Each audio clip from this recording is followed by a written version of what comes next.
dois pouvoir dire d'abord qu'au plan de la Constitution de la Ve République a été, je dirais, travaillée par les différentes, je dirais, couches et classes sociales de notre pays et a permis donc de tomber sur un document consensuel.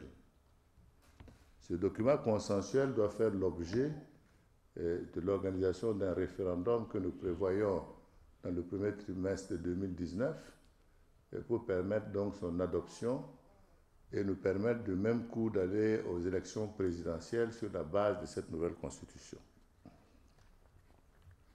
Donc, c'est pour dire que c'est à l'honneur du peuple burkinabé. C'est un engagement que j'avais pris et cet engagement, en tout cas, sera tenu.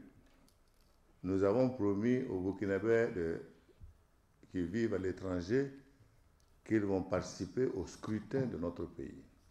Et j'ai pris l'engagement que cette année, pour 2020, les Burkinabés de l'extérieur vont voter. Ça sera notre premier GDC. Il y a d'autres pays qui l'organisent depuis longtemps. Mais il est nécessaire que nous aussi on mette le pied à l'étrier pour que ceux qui sont également burkinabés, qui sont à l'extérieur, puissent participer non seulement au choix du président du Faso, mais également dans la Constitution, également au référendum, puisqu'il y a des modifications de Constitution. Alors, donc, s'il y a des points sur lesquels donc, qui nécessitent donc d'être passés au référendum, disons. Alors, donc, sur ce plan-là également, cela nécessitait une modification du code électoral. Je dois pouvoir dire que sur la base du code électoral amendé, après plusieurs discussions que le ministère de l'administration territoriale a tenues avec la majorité, avec l'opposition, avec les organisations de la société civile, un premier jet d'un code a été mené, déposé, et sur cette base-là, j'ai personnellement décidé d'engager des discussions avec et la majorité et l'opposition. Nous avons d'abord fait des réunions séparées, où j'ai reçu d'abord la majorité, j'ai reçu aussi l'opposition. Chacun a donné son point de vue sur le projet. J'ai par la suite organisé des réunions entre la majorité, l'opposition et moi-même. Nous avons discuté. Les points qui étaient des points d'achoppement entre ces discussions étaient de deux ordres. Le premier, c'était la question qui était relative à la carte consulaire et à son utilisation pour la votation. Le second point de divergence qui nous opposait, c'était la modalité par laquelle la CENI allait procéder au recensement des nouveaux électeurs, puisque chaque année, il faut faire une révision, comme on appelle, de la liste électorale. Sur le premier point qui concernait, je dirais, les cartes consulaires, l'argument de base est de dire que, évidemment, la carte consulaire en Côte d'Ivoire est biométrique et que sur la carte, il est écrit que cette carte vaut carte d'identité nationale et que donc, sur cette base, le CEFOB dit que nous devons donc admettre que la carte consulaire doit servir de base de votation. La réponse que je leur ai donnée était toute simple parce que en Côte d'Ivoire, certainement la carte est biométrique, mais j'ai dit l'organisation que nous faisons pour les Burkinabés qui votent à l'extérieur ne c'est pas simplement pour la Côte d'Ivoire. Elle concerne aussi bien le Niger, le Togo, le Bénin, le Gabon, la France, etc. Et que du point de vue, le rôle de l'État, c'est une égalité pour tous les Burkinabés dans le vote. Par conséquent, on considère que la base égalitaire et nationale sur laquelle nous pouvons voter, c'est d'une part les pièces d'identité nationale et d'autre part, ce sont les passeports. Parce que ça, ce sont des données qui se trouvent, je dirais, dans les documents de base des Burkinabés au niveau de l'ONU. Alors, sur cette base-là, je leur ai dit, nous ne pouvons pas dire non plus qu'au Togo et dans les autres pays, ils vont voter avec la carte d'identité nationale, mais comme elle est biométrique en Côte d'Ivoire, on va utiliser en Côte d'Ivoire la carte consulaire. Ce n'est pas possible. Et nous avons expliqué que l'autorité nationale qui délivre des documents de ce genre au Burkina Faso, c'est l'ONU, et qu'il y a une base de données qui concerne aussi bien les passeports que également les cartes nationales d'identité. Et c'est pour cela que nous avons dit, nous accepterons que les passeports, nous puissions les ajouter et que la carte d'identité nationale soit la base, étant entendu que nous allons envoyer l'ONU dans dans les différents pays pour pouvoir établir ces pièces d'identité nationale pour les Burkinabés qui sont à l'étranger.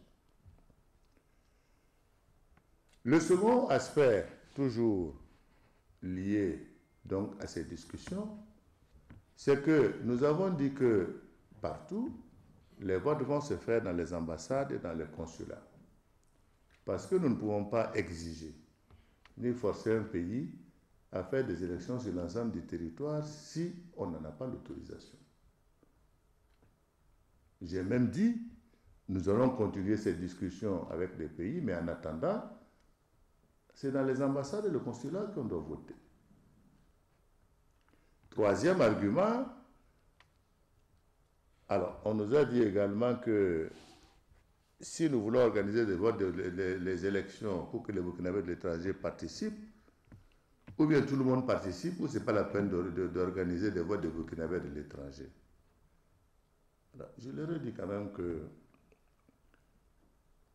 le vote des Burkinabés de l'étranger, quand vous regardez statistiquement l'expérience, pour ceux qui ont commencé avant nous, j'ai dit, mais au Mali, quand vous regardez à 8 millions de personnes qui sont inscrites pour le vote de la présidentielle cette fois-ci.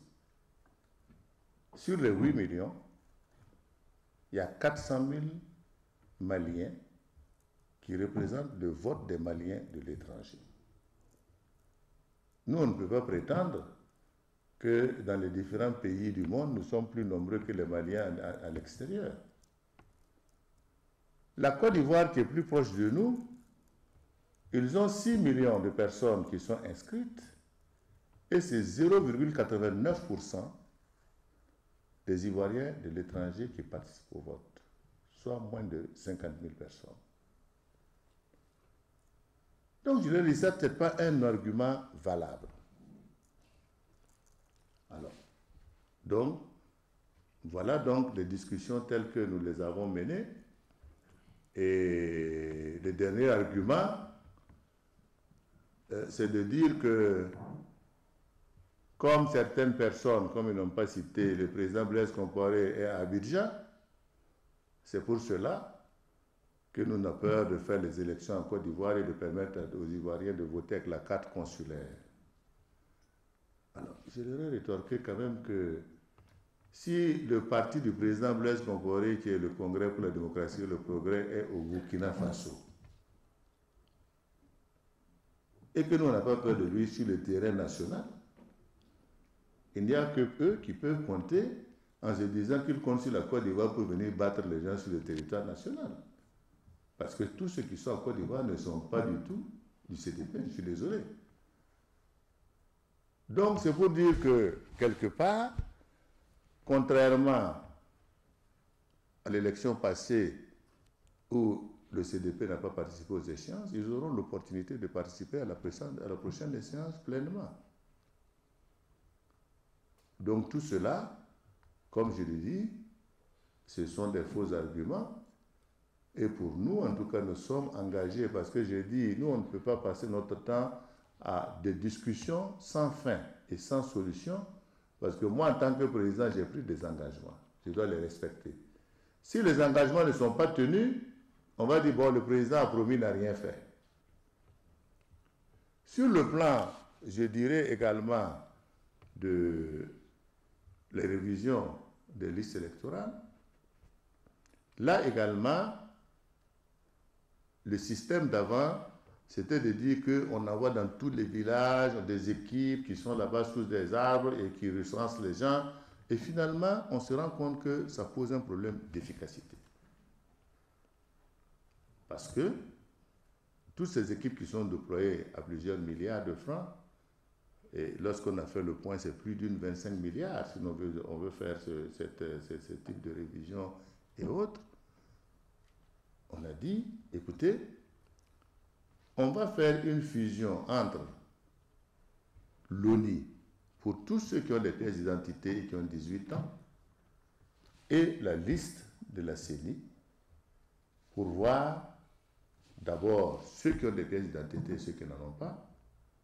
Et en fait, maintenant, tous ceux qui ont 18 ans, qui ne sont pas encore sur les listes électorales, on va les contacter sur une base de données pour pouvoir les appeler et leur dire, s'ils veulent participer aux élections, on les inscrit. De cette manière, ils auront les lieux où ils vont aller voter et ils pourront aller voter, ce qui nous permet d'accroître également le nombre de personnes sur les listes électorales. Parce qu'aujourd'hui, nous sommes à peu près un peu plus de 5 millions, mais dans la réalité, les Burkinabés qui sont en âge de voter doivent être autour de 8 millions par là également. Donc il y a un travail supplémentaire à faire et les partis politiques doivent travailler à ce que leurs militants puissent s'inscrire massivement sur ces listes-là. Puisque ce projet de constitution, une fois adopté, qui va servir comme de référence pour les élections à venir. Et qui parle d'élections parle aussi par la suite d'interprétation des textes. Il n'y a que dans tous ces pays où il y a eu changement, modification de la Constitution, il est question d'interpréter pour dire le mandat passé ne fait pas partie et je ne suis pas tenu donc de m'arrêter à deux mandats en remettant en cause ce qui a été déjà consommé pour dire je suis à une autre république. Comment est-ce que ce volet sera géré pour les cas des Burkina?